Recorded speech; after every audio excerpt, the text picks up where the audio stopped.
North Braddock, and we're standing in front of the Edgar Thomson Steel Works steel mill, also known as Monongahela Works. This is a plant that's owned by U.S. Steel that was built in 1872, and the steel industry is notorious in Pittsburgh not just for its role in the economy, but also for the impacts that it's had on residents' health, including high rates of asthma and chronic respiratory conditions for residents in the Mon Valley.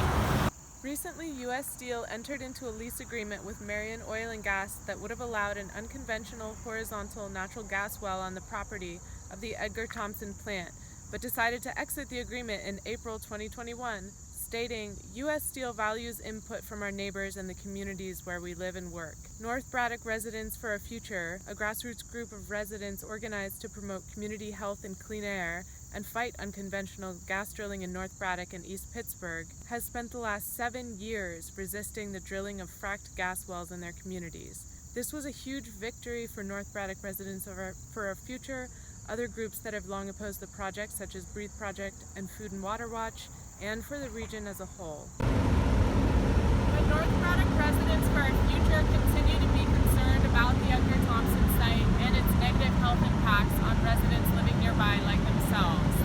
And according to local community activist Edgar Thomson, who's also a former Frack Tracker Community Sentinel Award winner, it's time for U.S. Steel to engage directly with community members about the adverse health impacts and how this has been impacting families in the area for so long.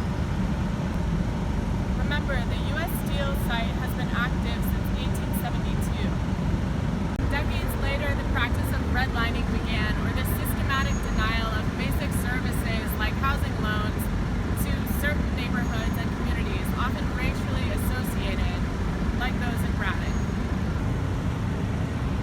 In the late 1930s, the Homeowners Loan Corporation, under the direction of the Federal Home Loan Bank Board, constructed residential security maps that graded the housing markets of over 200 cities, including Pittsburgh, according to a variety of criteria, including some based in racism and harsh ethnic and class prejudice.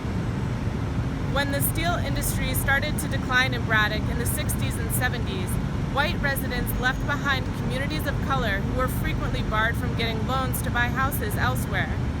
The defeat of Merrion Oil and Gas at the Edgar Thomson U.S. Steel site is a testament to the power of local voices speaking out for the communities where they live.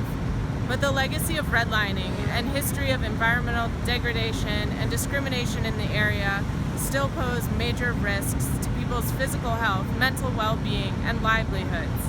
For more information on the history of redlining, check out Mapping Inequality, a collaboration between the University of Richmond's Digital Scholarship Lab, Virginia Tech, and the University of Maryland, as well as Johns Hopkins University. Okay, so that's it for this site. Stick with us for the next and final site on our Frack Tracker in the Field mapping expedition.